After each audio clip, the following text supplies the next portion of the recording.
நண்பர்கள் அனைவருக்கும் வணக்கம். மாணவர்களுக்கு இனிய நல்வாழ்த்துக்கள். எல்லோரும் நன்றாக இருப்பீர்கள். ஒரு 2 வருடங்களுக்கு முன்பு, ஒரு 2 வருஷத்துக்கு முன்பு பலன் சொல்வது எப்படி, ஹவு டு ப்ரெடிக்ட் அப்படிங்கிற ஒரு தலைப்பில் பலன் சொல்வதற்கான ஒரு எளிய சூட்சுமங்கள் அப்படின்னு சொல்லிட்டு ஒரு கோயம்புத்தூரில் பிறந்த ஒரு 40 வயது கடந்த ஒருவருடைய ஜாதகத்தை போட்டிருந்தோம். அந்த இடத்துல சில பொறுமையான ஆதிபத்திய காரகத்துவ அமைப்புகளை ஒரு தெளிவாக விளக்கியிருந்தேன். 2 வருஷத்திற்கு முன்னாடி அது ரொம்ப பெரிய அளவில் ஒரு வரவேற்பை, கொஞ்சம் ஹை வியூஸ் போன அது ஒரு நல்ல அமைப்பு. அதுலேயே ஒருத்தர் ஒரு கமெண்ட் கொடுத்துருந்தாரு. அதைத்தான் இப்போ கொஞ்சம் விளக்க போகிறேன். 2 வருஷம் தாமதமாக இப்போ இதில் ஒரு திரையில் ஒரு ஜாதகம் வந்துருச்சு. இந்த ஜாதகத்தை நான் 2 வருஷத்துக்கு முன்னாடி ஒரு கல்வி பயிலாதவர், படிக்கல, அவர் விவசாயம் பண்ணியிருக்கிறாரு, அவர் எப்படி ப்ரெடிக்ட் பண்ணேன் அப்படிங்கிற அமைப்பை நான் 2 வருஷத்துக்கு முன்னாடி போட்ட வீடியோ. திரையில் இப்போ ஜாதகம் வந்துருச்சு. ஜாதகம் 31 ஜூலை 1981 சாயந்தரம் 5:10 கோயம்புத்தூருக்கு பக்கத்தில் பிறந்தவர். நான் 2 வருடங்களுக்கு முன்பாக விளக்கிய இந்த ஜாதகம். தனுசு லக்கணம், 2 கேது, 7 செவ்வாய், 8 சூரியன், சந்திரன், புதன், ராகு, 9 சுக்கிரன், 10 குரு, சனி. பிறக்கும்போது புதன் தசையில் 14 வருடம் 4 மாதம் 5 நாட்கள் மீதம் இருக்கின்ற நிலையில் இப்போ இவருக்கு சூரிய தசை சனி புக்தி நடக்குதுன்னு நினைக்கிறேன். சரி, இந்த ஜாதகத்தை கேட்டவர் ஒரு சொந்தக்காரர். அவர் இல்லை, ஜாதகர் இல்லை, அவர் மேலே அக்கறை கொண்ட ஒரு சொந்தக்காரர். இந்த ஜாதகத்தை எதுக்காக நான் 2 வருஷத்துக்கு முன்னாடி போட்டேன் அப்படின்னு சொன்னால், எப்படி பலன் கணிப்பது, ஒரு நிலையில் எப்படி பலன் சொல்கிறோம், எப்படி உங்களுக்கு ஈஸியாக சில விஷயங்களை சொல்கிறது. எடுத்தடுப்பில் நான் என்ன கேட்டேன், மாடு மேய்க்கிறாரான்னு கேட்டேன் அப்படின்றத அதில் சொல்லியிருந்தேன். இது கொஞ்சம் ஹை வியூஸ் போயிருந்த விஷயம். கிட்டத்தட்ட அப்படித்தான் ஐயா விவசாயம் பண்ணுறாரு. அந்த வீடியோவிலே ஒன்று சொல்லியிருந்தேன். அந்த 1981 பிறந்தவங்க எல்லாத்துக்கும் குரு சனி இந்த மாதிரியான செயற்கை அமைப்புகள் இருக்கும். பெரும்பாலும் 1981 பிறந்தவர்கள் இவர்கள் எல்லாம் பார்த்தீங்கன்னா பெரும்பாலும் சனியின் தொழில்களை செய்வாங்க. பெரும்பாலும் அதற்கப்புறம் சந்திராதியோகம் இருக்கா, அது இருக்கா, இது இருக்கா, அதை தவிர்த்து வேறு ஏதாவது கிரகங்கள் மாறுகிறதா என்கின்ற அமைப்பை பார்க்கணும். இந்த இடத்துல சனி கூடுதல் சுபத்துவமாகி நான் ஒரு நிமிஷம் தான் லேசாக தடுமாறினேன். எப்படி தடுமாறினேன்னா, மெக்கானிக்கல் லைனில், அதாவது மெக்கானிக்காக இருக்கிறாரா, 2 வீலர் மெக்கானிக் பண்ணக்கூடிய அமைப்பில் இருக்கிறாரா, விவசாயம் பண்ணுறாரா, மாடு மேய்க்கிறதுன்றது விவசாயம் பார்க்குறதுன்ற அமைப்பில் அப்படி கேட்டேன். ஆமாங்க ஐயா, அவர் 3ஆவதோ 4ஆவதோ படிச்சிருக்கிறாரு, மலைக்கு கூட கல்வி இல்லாதவர், விவசாயம் பார்த்து கொண்டு இருக்கிறார். இப்போது இந்த வீடியோ உங்களுக்கு இது ஞாபகம் வரும்னு நினைக்கிறேன். அதில் 2 வருடங்களுக்கு முன்பாக நான் ஹவு டு ப்ரெடிக்ட் அப்படிங்கிற தலைப்பில் எப்படி ஒரு ஜாதகத்தை விளக்குவது. கேள்வி என்னன்னா, அப்பா கொஞ்சம் மரண தருவாயில் இருக்கிறார். இப்போ சூரிய தசை நடந்துகிட்டு இருக்கு. இப்போ சூரிய தசை சனி புக்தி ஆரம்பிச்சிருக்கோம். சூரிய தசை ராகு புக்தி ஆரம்பிக்கும் போது நம்ம இந்த வீடியோவை போட்டிருப்போம். 2023 இருக்கலாம், அல்லது 23 தான். 2 வருஷத்துக்கு முன்னாடினா 2023 இதை போட்டிருப்போம். திருமணம் ஆகலை இந்த ஜாதகருக்கு.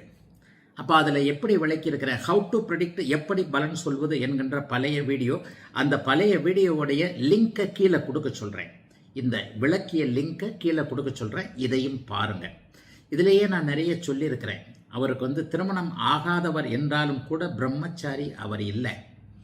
மழைக்கு கூட கல்விக்கு அருகே ஒதுங்காதவர். ஏனென்றால் 4ஆம் பாவகம், 4ஆம் பாவக அதிபதி, 4ஆம் பாவகமும் கெட்டுப்போச்சு, 4ஆம் பாவகாதிபதியும் பலவீனமாக இருக்கிறார், 7ஆம் அதிபதியும் பலவீனம், காரகனாகிய புதன் பலவீனம். ஸோ இவர் படிச்சிருக்கவே மாட்டார். இப்போ இவருக்கு தகப்பன் சம்பந்தப்பட்ட விஷயங்கள் டிலே ஒரு மாதிரியாக இருக்கிறது அப்படின்னு சொல்லும்போது, சம்பந்தப்பட்ட உறவினர் இதற்கடுத்து கூட இப்போ இந்த 2 வருஷத்தில் ஒரு அப்டேட்டை கூட சொல்லிட்டாங்க. அப்பெல்லாம் இறந்துட்டாருங்க, சொத்தை வித்துட்டாரு, சொத்து கைமாறி போயிடுச்சு. ஒரு வருஷமாக ஆள் ரொம்ப ஜாலியாக இருக்கிறாரு. இப்போ என்ன நடக்கும் ஏது நடக்கும்னு தெரியல. பட் அவருக்காக ப்ரெடிக்ஷனாக இல்லை, வேறொரு ப்ரெடிக்ஷனுக்காக இவரை கேட்ட இவருடைய உறவினர் இவரை பற்றி கேட்கும் பொழுது, வேறொரு ப்ரெடிக்ஷன் சம்பந்தப்பட்ட விஷயங்களில் அதே இந்த ப்ரெடிக்ஷன் கேட்ட சொந்தக்காரர் நான் தாங்க. அவர் நீங்கள் சொன்ன மாதிரியே அப்பா இறந்துட்டார். இந்த ஜாதகருடைய அப்பா தவறிட்டார், சொத்தையும் வித்துட்டார், காட்டையும் வித்துட்டார். இப்போ அம்மாவும் இவரும் மட்டும் இருக்கிறாங்க. இப்போ எந்த நேரத்துலையும் ஒரு வருஷமாக ரொம்ப ஜாலியாக இருந்தார். இப்போ எந்த நேரத்துலையும் எப்படி என்ன நடக்கும் அப்படிங்கிறது இப்படி இருக்குதுன்னு சொன்னார். ஐயா அப்படி தாங்க நடக்கும் அப்படின்னு சொன்னேன். இந்த வீடியோவுடைய நோக்கம், அதே இடத்தில் என்ன நடக்குது அப்படின்னு பார்த்தீங்கன்னா, இந்த 2 வருஷமான இந்த வீடியோவில், அதே வீடியோவில் 2 வருடத்திற்கு முன்பு ஒரு நம்முடைய இன்னொரு நேயர் ராதாகிருஷ்ணன் அப்படிங்கிறவர், ஐயா 2 வருஷத்துக்கு முன்னாடி கொடுத்த கமெண்ட் இப்போ தான் அந்த பதில் வீடியோ போடுறேன். அதே நேரத்தில் லக்னம் எப்படி முக்கியம், ஆதிபத்திய காரகத்துவ அமைப்புகளை நீங்கள் விளங்கிக் கொள்வதற்காக இந்த வீடியோவை போடுறேன். இந்த 2 வருஷத்துக்கு முன்னாடி டிஸ்கிரிப்ஷனில் கீழே லிங்க் கொடுத்துருப்பாங்க உங்களுக்கு. அந்த வீடியோவில் உள்ள அந்த கமெண்ட்டை பாருங்க. நான் இந்த உதாரண ஜாதகர் பிறந்த அதே நாளில் பிறந்தேன். ஆனால் 8:18 PM. இவர் கோயம்புத்தூர் பக்கத்தில் 5:10 சாயந்தரம் பிறந்தவர். இப்போது இந்த ராதாகிருஷ்ணனுடைய ஜாதகம் இந்த சைடில் வந்துருச்சு. கமெண்ட் கொடுத்துருக்கக்கூடிய ராதாகிருஷ்ணனுடைய ஜாதகம் வந்துருச்சு. 2 பேரும் ஒரே நாளில் பிறந்திருக்கிறாங்க. இவர் கோயம்புத்தூர் பக்கத்தில் 5:10 பிறந்திருக்கிறார். கமெண்ட் கொடுத்திருந்த நேயர் ராதாகிருஷ்ணன் 8:18 PM சங்கரன் கோவிலில் பிறந்திருக்கிறார். இப்போது இந்த பக்கத்தில் ராதாகிருஷ்ணனுடைய ஜாதகம். இவர் இங்கே தனுசு லக்கணம் 4 மணி நேரம் கழித்து 3.5 மணி நேரம் கழித்து பிறந்ததுனால இவர் இங்கே கும்ப லக்கணம். இந்த கமெண்ட்டை படிக்கிறேன். ஐயா, நான் இந்த உதாரண ஜாதகர் பிறந்த அதே நாளில் பிறந்தேன். ஆனால் 8:18 PM சங்கரன் கோவிலில் பிறந்தேன். எனது லக்கணம் கும்பம். அதனால் லக்கண பாவகம் சுக்கிரன் பார்வையால் சுபத்துவமாகி மற்றும் லக்கண அதிபதி சனி 8 குரு இணைவால் சுபத்துவமானது. நான் பொறியியல் பட்டப்படிப்பு முடித்து வெளிநாட்டில் வேலை செய்கிறேன். இங்கே 3வது கூட படிக்காதவர். 3 மணி நேரம் கழிச்சு பிறந்த ராதாகிருஷ்ணன் பொறியியல் பட்டப்படிப்பு, அதே சனியுடைய துறைகளில் பொறியியல் பட்டப்படிப்பு. இவர் 3வது கூட படிக்காம மாடு மேய்க்கிறார் மாடு மேய்க்கிறார்னு தப்பா சொல்லலை, விவசாயம் செய்கிறார். ஆடு மாடுகளோடு இருந்து விவசாயம் செய்கிறார். 3 மணி நேரம் கழித்து பிறந்த இந்த ராதாகிருஷ்ணன் பொறியியல் பட்டப்படிப்பு படித்து வெளிநாட்டில் வேலை செய்கிறேன். நான் சாப்ட்வேர் துறையில் சனியின் காரகத்துவ அமைப்பில் வேலையில் இருக்கிறேன். எனக்கு குருஜி கூறியது போலவே பாபத்துவ புதன், சூரியன் மற்றும் சந்திரன் உள்ளது. குருஜி கூறியது போல லக்னம் மற்றும் லக்ன பாவகம் சுபத்துவமாக உள்ளதால் எதையும் சமாளிக்கும் ஆற்றல் மற்றும் பக்குவம் இறைவனருளால் எனக்கு உள்ளது என எண்ணுகிறேன். எனக்கு திருமணமாகி 2 குழந்தைகள் உள்ளனர். எனது ஜாதகத்தையும் குருஜி அவர்கள் ஒப்பீடு செய்து விளக்கினால் அனைவரும் எளிதில் புரிந்து கொள்வார்கள். 2 வருஷத்துக்கு முன்னாடி கொடுத்த கமெண்ட். ஆனால் இப்போ அதை எடுத்து வச்சிருந்தேன், டக்குன்னு இப்போ ஒரு ஞாபகம் வருது. இப்போ தான் என்னன்னா, நிறைய பேர் லக்னம் எந்த அளவிற்கு முக்கியம், லக்ன பாவகத்தோடு பாவர்கள் தொடர்பு கொள்வது என்பது எந்த அளவில் இருக்கும், எந்த பாவகத்தை, நான் அடிக்கடி இந்த வீடியோவில் சொல்லியிருக்கிறேன், மூல அதுதான். 12 பாவகங்களையும் உள்ளடக்கியது லக்னம். அப்போ அந்த 12 பாவகங்களில் எது எது எப்படி இருக்கு. 3 மணி நேரம் வித்தியாசத்தில் தமிழ்நாட்டில் பிறந்த இருவர், ஒருவர் கல்யாணமாகி வெளிநாட்டில் ஜாம்னு இருக்கிறாரு, 2 புள்ள. ஒருத்தருக்கு கல்யாணமே ஆகலை. கல்யாணம் ஆகலைனால அவர் பிரம்மச்சாரி இல்லைன்னு கேட்டேன். அது ஒரு முரண்பாடான அமைப்பு. அதையும் அந்த ரிலேஷன் அந்த சொந்தக்காரர் ஒத்துக்கிட்டார். ஆமாம், ஒரு மாதிரியான இதில் சுக்கிரதசையில போய்கிட்டு இருக்கு. ஏன்னா சுக்கிரன் அவருடைய காமத்தை கொடுத்தே ஆக வேண்டும் என்கின்ற அமைப்பு. அப்போ இங்கே பாருங்க, 2 பேருக்குமே ஒரு பொதுவான அமைப்பு என்ன, படிக்காதவருக்கு விவசாயம், ஆடு மாடு அமைப்புகள் செயல்படுகின்றன. ஏன் இவர் படிக்கவில்லை, அதையும் நான் ஏற்கனவே சொல்லிட்டேன். கல்விக்கு காரகனாகிய புதன் அமாவாசை சந்திரனோடு இணைந்து ராகுவோடு இணைந்து 8 மறைந்த காரணத்தினாலும்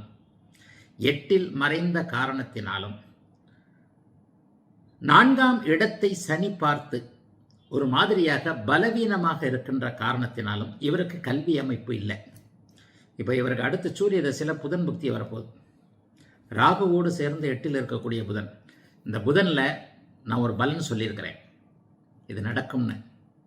அந்த சொந்தக்காரருக்கு இப்போ நான் சொன்னது ஒரு அமைப்பு ஒரு டக்குன்னு இப்போ ஒரு சமீபத்தில் ஒரு வாரத்துக்கு முன்னாடி அவர் ப்ரெடிக்ஷனுக்கு வரும்போது இந்த ஞாபகங்கள் யார் அவர் சொல்லுங்க அப்படின்னு கேட்கும்போது டக்குன்னு புதன் தசை வருது. இந்த ஒரு பலனை முன்னாடி சொல்லியிருப்பேனே, ஆமாங்க ஐயா, அதுவும் கிட்டத்தட்ட நடக்கும் போல தெரிகிறது. ஒரு முக்கியமான பலன் சூரிய தசை புதன் பக்தியில் நடக்கும்னு சொல்லியிருக்கிறேன். என்ன நடக்கும் அப்படிங்கிறத கூட மாணவர்கள் கமெண்ட்டில் யூகிச்சு சொல்லலாம். என்னுடைய பலனுக்கு ஒத்துப்போகிற அளவில் யாராவது மாணவர்கள் வருகிறீங்களா பார்க்குறேன். இந்த பக்கம் இருக்கக்கூடிய கோயம்புத்தூரில் பிறந்த இவருக்கு சூரிய தசை புதன் பக்தியில் என்ன பலன், மிக முக்கியமான பலன் நடக்கும் அப்படிங்கிறத கெஸ் பண்ண முடியுமான்னு பாருங்கள். இதில் தான் அந்த ஆதிபத்தியம் காரகத்துவ அமைப்புல நான் சொல்கிறேன். இங்கே பாருங்கள், இந்த பக்கம் இருக்கிறவர், இவருக்கு கல்யாணம் ஆகலை, இவர் படிக்கவே இல்லை. இவர் கல்யாணம் ஆகி நல்ல நிம்மதியாக பொண்டாட்டியோடு சேர்ந்து வெளிநாட்டில் சாஃப்ட்வேர் துறையில் சனியின் காரகத்துவங்களில் இருக்கிறதா கமெண்ட்டை கொடுத்துருக்கிறார். இதை நான் முன்னாடியே விளக்கணும்னு நினச்சேன், எனக்கு நேரம் இல்லை. ஆக ஒரு சிறிய மாற்றம், 1 நிமிட மாற்றத்திலேயே எல்லா கிரகங்களும் இரட்டை பிறவிகள் ஒரே மாதிரி இருக்கிறதில்ல என்றாலும் கூட உண்மையிலேயே 13 நிமிடத்திற்குள்ளேயே உள் ஆர்ந்த அமைப்புகள், 9 முதல் 13 நிமிடத்திற்குள்ள உள்ளார்ந்த அமைப்புகள் நிறைய மாறுகின்றன என்பதுதான் உண்மை. அப்போ இந்த பக்கம் 2 பக்கம் அமைப்புகளையும் நான் உங்களுக்கு போட்டேன். இந்த இடத்துல ஜட காரகத்துவம், உயிர் காரகத்துவம் மற்றும் சுபத்துவம், பாவத்துவம் எந்த அளவிற்கு எப்படி செயல்படுகிறது என்பதை புரிஞ்சுக்கிட்டா தான் ஜோதிடத்தில் எப்படி பலன் சொல்வது, லக்னம் எந்த அளவிற்கு முக்கியம் என்பதை நீங்கள் புரிந்து கொள்ள முடியும். இங்கே சூரிய தசையில் அப்பா இறந்து போனார். இங்கே இவர் சூரிய தசையில், அதே சூரிய தசை தான், கொஞ்சம் தசாபுக்திகள் தான் முன்ன பின்ன. இவருக்கு சூரிய தசையில் 2020 இவருக்கு சூரிய தசை ஆரம்பம், 2020 இப்போ அவருக்கு சூரிய தசையில் சனி புக்தி போய்கிட்டு இருக்கு 10-15 நாளா. இப்போ இந்த நபருக்கு, முதல் நபருக்கு இப்போது நடந்து கொண்டிருப்பது சூரிய தசையில் அக்டோபர் மாதத்திலிருந்து சனி புக்தி இப்போ ரன் ஆகிக்கிட்டு இருக்கு. இவருக்கு சூரிய தசை ராகு புக்தியிலேயே அப்பா இறந்து போயிட்டார். சரி, இவருக்கு பாருங்க, அப்பா இருக்கிறார், ஆனால் அப்பாவோடு இவர் இருக்க முடியாத சூழ்நிலைகள் இருக்கின்றன. அதாவது தகப்பன், ஏன் தகப்பன் அமைப்பு இருக்கு அப்படிங்கிறதுக்கான விளக்கங்களையும் அங்கே நம்ம பார்த்தே ஆகணும்.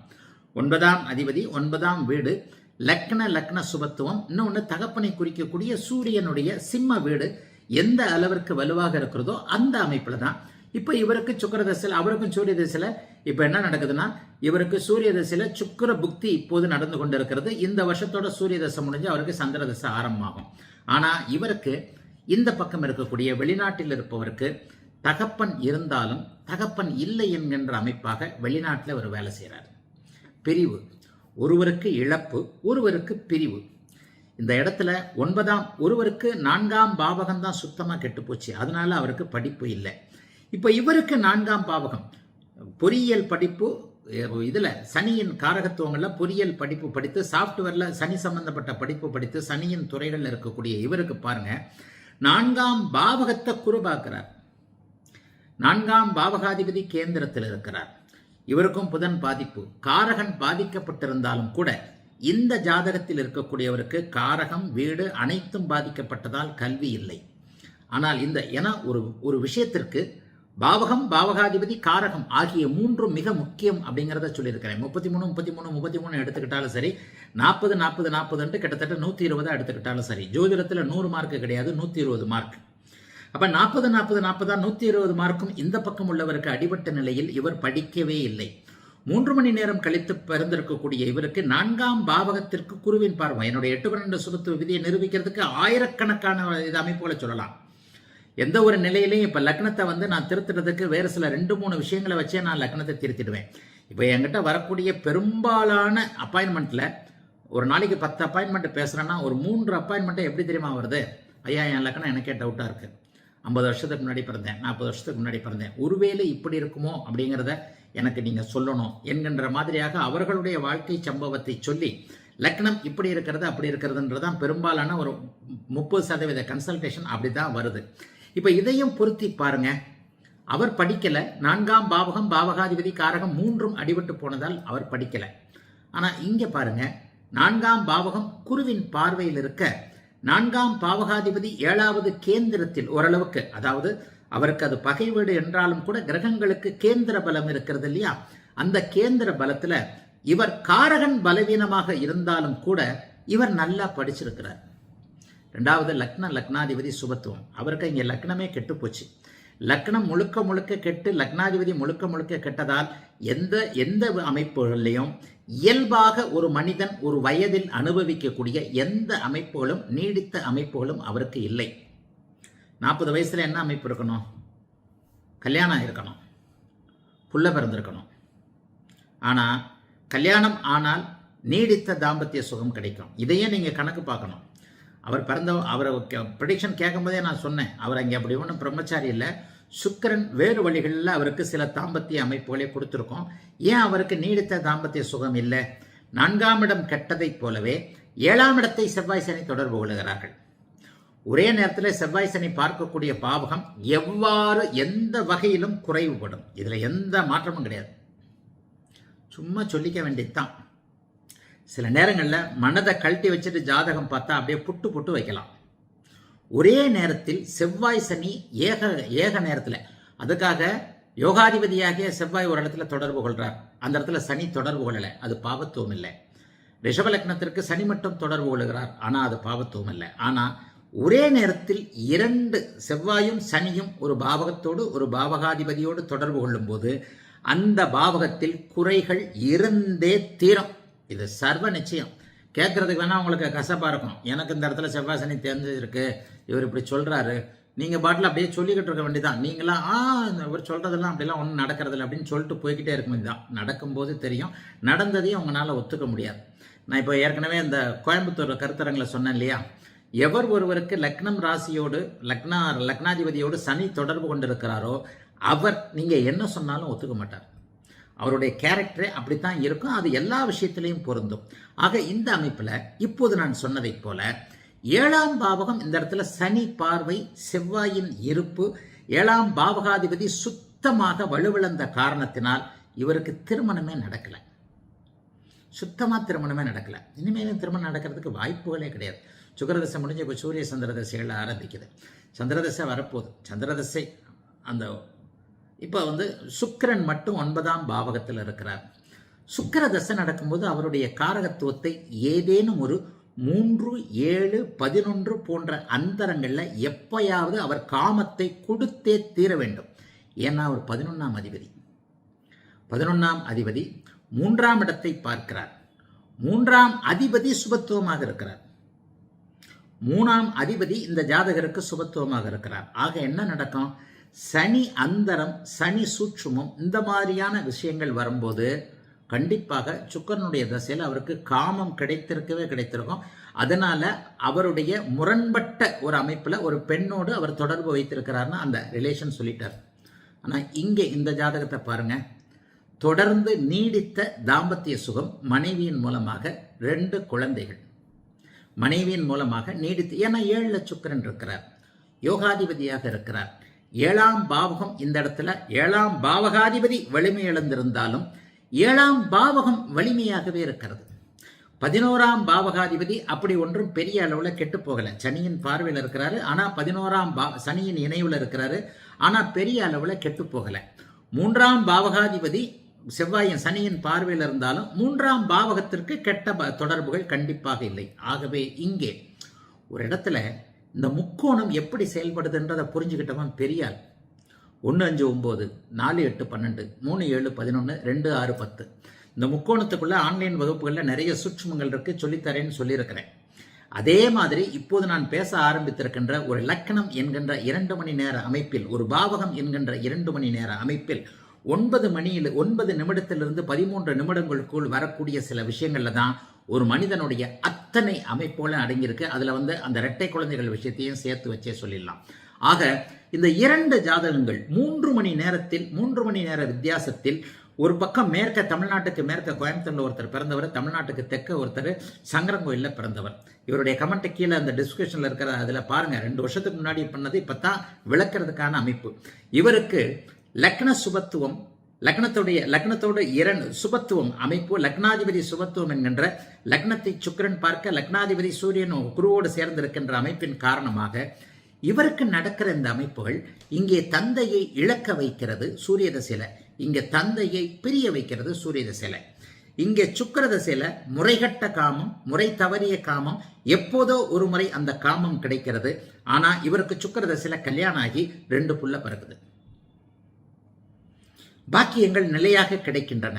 எப்படி அந்த ஆதிபத்திய அமைப்புகள், காரக அமைப்புகள் எந்த அளவிற்கு சரியா, இன்னொன்று நம்முடைய 8-12 சுபத்துவத்தை சொல்லி எனக்கு அழுத்து போச்சு. அவரே கீழே கமெண்ட்ல என்ன கொடுத்திருக்கிறாரு, உங்களுடைய 8-12 சுபத்துவத்தின் காரணமாக நான் இப்போது வெளிநாட்டில் ஃபாரின்ல இருக்கிறேன், 2 குழந்தைகள், மனைவி எனக்கு அப்படின்னு கொடுக்கிறார். தகப்பனை ஒரு உறவை பிரிய வைப்பது, இழக்க வைப்பது என்பது கடும் பாவத்துவம், குறைந்த அளவு பாவத்துவம் அல்லது நீடித்த பெரிய அளவில் சுபத்துவம் என்கின்ற இந்த சுப பாவத்துவ அமைப்புகளை புரியும் போதே ஒருத்தர் இறந்து போவாரா அல்லது பிரிஞ்சு போவாரான்றதை தெளிவா சொல்லிடலாம். இந்த பக்கம் தாப்பன் இறந்துட்டார், ஆனால் நமக்கிட்ட 2 வருஷத்துக்கு முன்னாடி அவர் பலன் பார்க்கும்போது அப்பா இறக்குற நிலைமையில இருக்கணுமேன்னு நான் கேட்டேன். அது எனக்கு நல்லாவே ஞாபகம் இருக்கு. அப்பா இப்போது ஏதாவது படுத்த படுக்கை அந்த மாதிரி சூரிய தசையிலிருந்தே அப்பா டல்லா என்னமேன்னு கேட்டேன். இல்லைங்க கரெக்டு, அப்பா எப்போ இறப்பாரு, காட்டை எப்போ விற்கலாம்னு தெரியுறாரு இவர் அப்படின்னு சொன்னார். இப்போ போன வாரம் அதே ப்ரெடிக்ஷன் கேட்ட சொந்தக்காரர் நீங்கள் சொன்ன மாதிரியே அப்பா இறந்துட்டாருங்க, காடு வித்தாச்சுங்க, 1 வருஷமாக ஆள் ரொம்ப ஜாலியாக ஜல்சாவாக தெரியறாருங்க. இதற்கடுத்து இப்போ லேசாக சின்ன சின்ன பிரச்சனைகள் வருதுங்க. என்னங்க நடக்கும்? நீங்கள் அன்னைக்கு ஒரு பலன் சொன்னீங்களே புதன் புக்தியில், ஆமாங்க பொறுத்திருந்து பாருங்கன்னு. என்னங்க ஐயா இப்படி சொல்லிட்டீங்களே அப்படின்னாரு. ஐயா இது வந்து ஜோதிடம்ன்றது ஒரு கணக்கு, ஒரு கால கணிதம். ஏற்கனவே ராகு புக்தியில் என்ன நடக்கும் ஏது நடக்கும் அப்படின்றத இந்த இதை வீடியோவை போட்டது அவருக்கும் தெரியும். அவர்கிட்ட சொல்லிட்டு தான் நான் போட்டேன். உங்கள் அனுமதியோடு தான் பேர் ஊரை எதுவும் சொல்லாமல் இதை பேருகிற எதுவும் சொல்லாமல் இதை நான் போடுவேன்னு சொன்னேன். அப்படித்தான் நான் புது வீடியோக்களை போட்டுக்கிட்டு இருக்கேன். அதே மாதிரி 2 வருஷத்துக்கு முன்னாடி உங்கள் ஜாதகத்தை தானே போட்டேன். அப்போ சூரிய தசை புதன் புக்தியில் உங்களுக்கும் அப்போ ஒரு பலன் சொன்னேன் இல்லையா, அதே தான். இப்போ அது என்ன நடக்கும்ன்றதை பார்த்துக்கிட்டே இருங்க. நடப்பது என்பது பரம்பொருளுடைய செயல், நீங்களும் நானும் தடுக்க முடியாது. உடனே பரிகாரம் பண்ணி, ஆனால் இவர் வந்து ஒரு உறவினர் தான், சொந்த ரொம்ப பெரிய இது இல்லை, அவர் மேலே அக்கறை கொண்ட ஒரு உறவினர். நடப்பது இதுதான். அதுக்காக நான் கடவுள் இல்லை, நான் ஒரு கால கணிதன். சில விஷயங்களை பரம்பொருள் அப்படியே லேசா கண்ணாமூச்சி காட்டுவதன் மூலமாக ஜோதிடத்தில் அப்படி இப்படின்னு காட்டுது. சூரிய திசையில் புதன் புக்தியில் என்ன நடக்கும் அப்படின்றத கண்டிப்பாக மாணவர்கள் ப்ரெடிக்ட் பண்ணணும். ப்ரெடிக்ட் பண்ணி கீழே போடுங்க. இந்த வீடியோ அது வந்து ப்ரீமியம் வீடியோ கிடையாது. நான் ப்ரீமியம் வீடியோவில் வேணால் பதில் சொல்கிறேன் எப்படி என்ன ஏதுன்ட்டு. இந்த இடத்துல சூரிய தசை புதன் பக்தியில் இவருக்கு ஒரு பலன், கண்டிப்பான பலன் நடந்தே தீரும். என்னங்க அப்படி நடந்தே எப்படிங்க தீரும்? ஜாதகம் வருவதற்கு முன்பே அவர் படிக்காதவர், அவருக்கு திருமணம் ஆகலை, திருமணம் ஆகலைன்னா கூட அவர் வந்து வேறொரு தொடர்பில் இருக்கிறார், தந்தை நலிவுற்று இருக்கிறார், தந்தை இறக்கப் போகிறார், இறக்கிறதுக்கு முன்னாடி நம்ம இறக்க போகிறார்னு சொல்லி இப்போ இறந்துட்டார், காட்டை விற்க போகிறார். 8ல் இருக்க எல்லாம் தந்தையுடைய அமைப்புகள் எல்லாமே அப்படியே படிப்படியாக அமாவாசை அமைப்பில் கிரகண தோஷ அமைப்பில் பிறந்ததன் காரணமாக எல்லாவற்றையும் அப்படியே கொஞ்சம் விரயமாக்கக்கூடிய அமைப்புகள் வருதுன்னு முன்னாடியே சொல்கிறோம் இல்லையா. அதற்காகத்தானே அவங்க கேட்குறாங்க. அப்போ அதை சொல்லும் பொழுது அந்த பலன்கள்லாம் அப்படியே படிப்படியாக நடக்கும் பொழுது சூரிய தசையில் புதன் பக்தியில் நம்ம ஒரு பலன் நடக்கும்னு சொல்லியிருக்கிறோமே, அதுவும் கண்டிப்பாக நடக்கும் இல்லையா.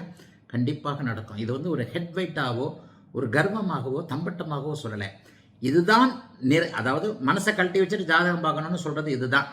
இந்த இடத்துல தான் ஆதிபத்திய காரக அமைப்புகளை எந்தெந்த இடத்துல எந்த ஆதிபத்தியத்தை எந்த காரகத்துவத்தை பொருத்தி பார்ப்பது மற்றும் லக்னம் எப்படி முக்கியம்.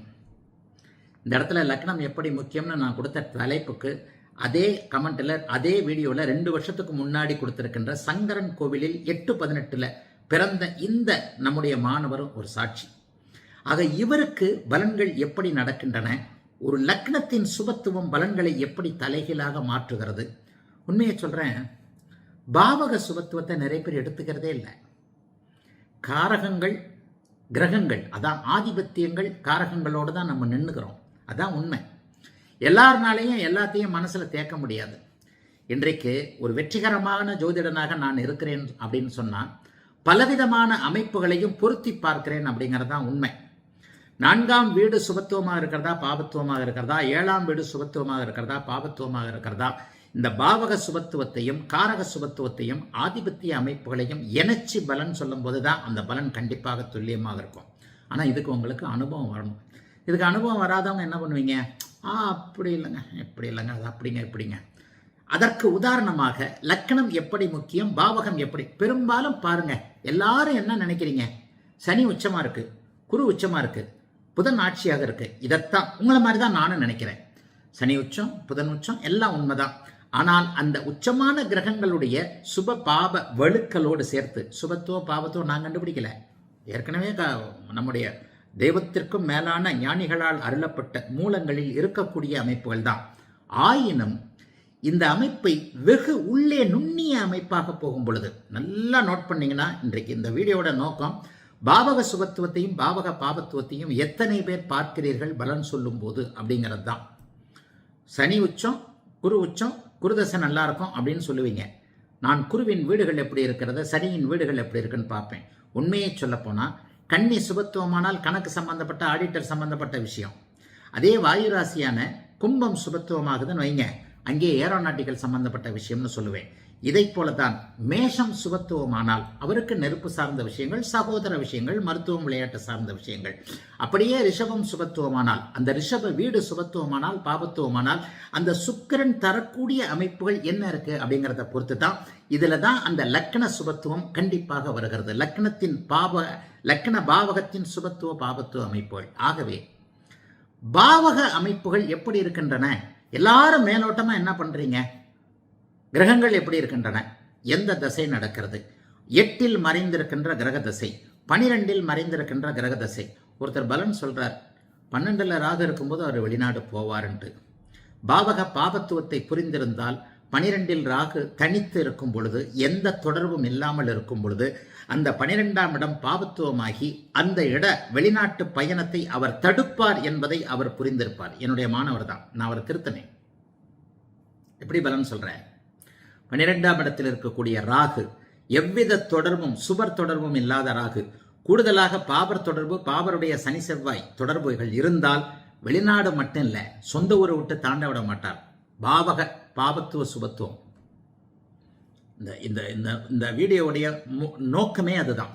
என்னுடைய மாணவர் தான், நான் உரிமையோட தான் திருத்தினேன். ஆமாங்கய்யா, புரிஞ்சுக்கிட்டேங்கய்யான்னார்.